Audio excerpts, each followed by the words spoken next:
Model ni saya dah repeat 2-3 kali dah sebab yang ni memang baloi. Kalau korang beli watt yang paling besar, dapat lampu saiz besar macam ni dan panel saiz besar macam ni. Harga masa baru keluar hari tu dia tak mahal sangat macam sekarang. Jadi korang boleh dapat harga murah untuk spek macam ni.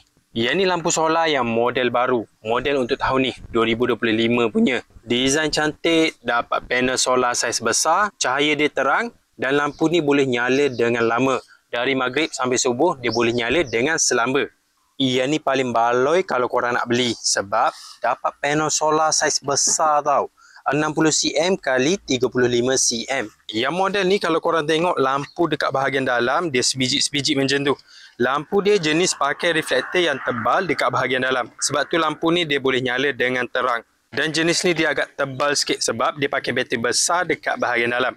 Lampu ni mudah untuk korang gantung dekat mana-mana sebab dia ada bagi bracket macam ni.